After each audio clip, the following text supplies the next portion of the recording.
Hi, my name is Naomi Allemann. I am here to share my Module 5 Reflection Journal, all about the new assumptions that I have gained throughout our work in this course.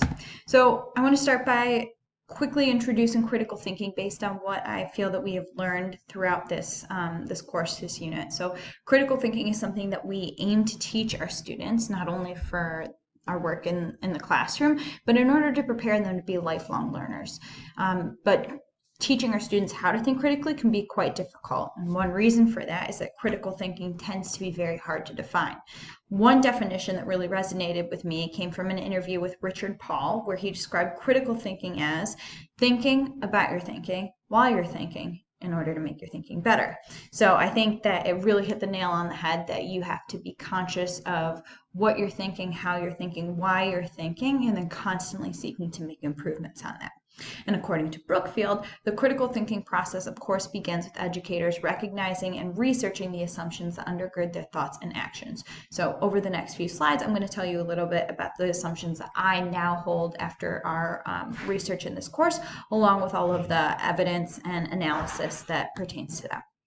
So the new assumptions that I hold, assumptions number one is that students do not learn in a linear fashion. Therefore, they don't need to work their way from the bottom of Bloom's taxonomy all the way up to the top, right? So we don't need to start by teaching them strategies in remembering, and then we can move on to understanding, and then analysis, and so on.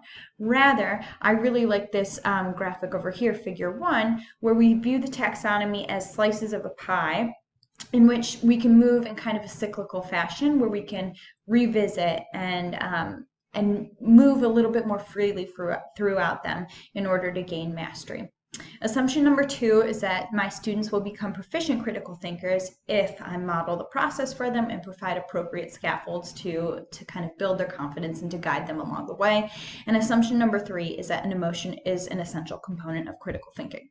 So the evidence that I use to kind of support these assumptions to find them valid, in my first assumption where I say that, critical thinking isn't a linear process throughout Bloom's taxonomy, this quote from Miller and Nentel, where they were referencing Zohar and Dory's work, suggests that while learning is linear and hierarchical, it is also iterative and dynamic, particularly in the higher learning stages. So, of course, we need to lay some foundation for our students in order to familiarize them with content to build some background, but we want to be able to jump between analyzing and evaluating and creating and moving back and forth between all these things to truly gain mastery of a skill or concept. Assumption number 2 was that my students will become better critical thinkers with modeling and scaffolding measures put in place. And this comes directly from Emerson, where she says this is one of the ways in which you should really start the critical thinking process, as it leads to higher performance for our students. So, I think about myself as a learner that I do much better and perform in a much more strong fashion when I know what the end product is meant to look like and somebody has really done a solid job and given me the roadmap on how to get there, showing me the steps that they took to make it happen. So it makes sense for my middle school students that this is also a step that they would need. And then assumption number 3, that emotion is linked with critical thinking, comes from Brookfield. He says emotion is right at the core of critical thinking.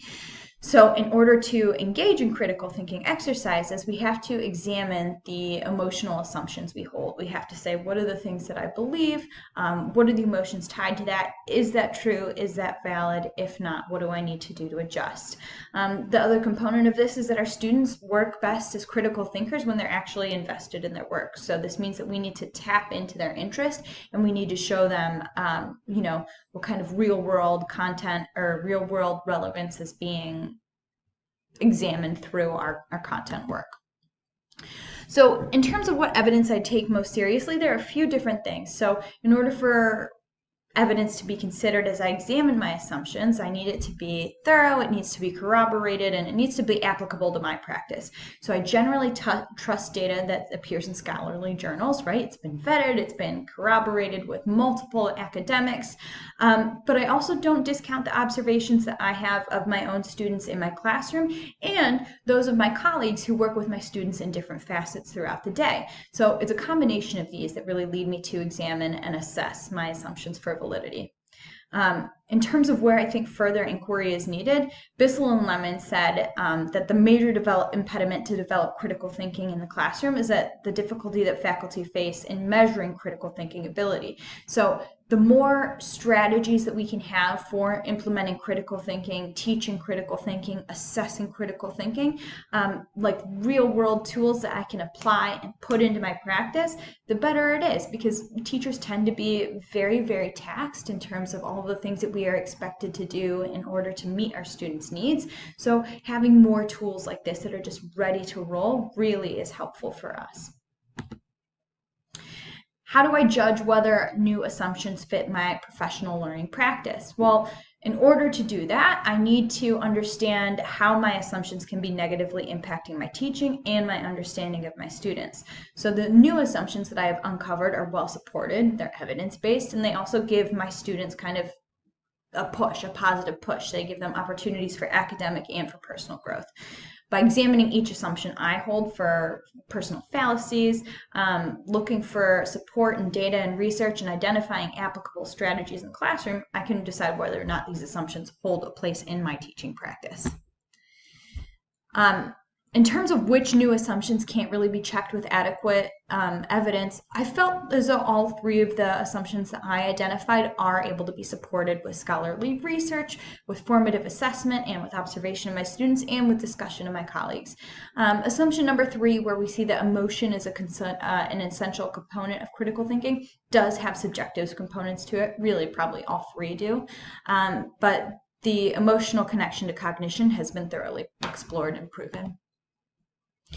In terms of how I plan now to change my thinking and my actions in the classroom, I can do a few things. Number 1, the biggest thing that I really took away was creating rubrics that both assess content and critical thinking outcomes. So I found this rubric online, Figure 2, and I really liked it because not only could I see myself implementing it for an essay where I'm, assessing my students based on how well they implemented the steps of an essay, an introductory paragraph where they embed their quotes meaningfully, where they use positive support for their arguments. But I can also assess them on the critical thinking measures that it took to get them.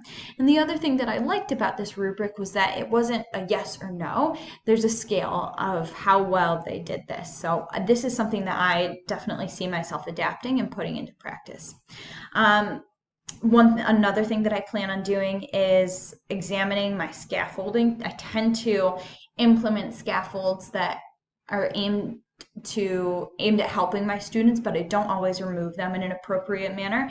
And by keeping these scaffolds in place longer than they should, I'm really stopping my students from having critical thinking opportunities. Similarly, I'm not infusing as many critical thinking opportunities into the lower order thinking assignments. So when it comes to, remembering and understanding and analyzing, I want to use more open-ended questions. I want to have my students kind of sit in their struggle a little bit more to give them that opportunity to critical think.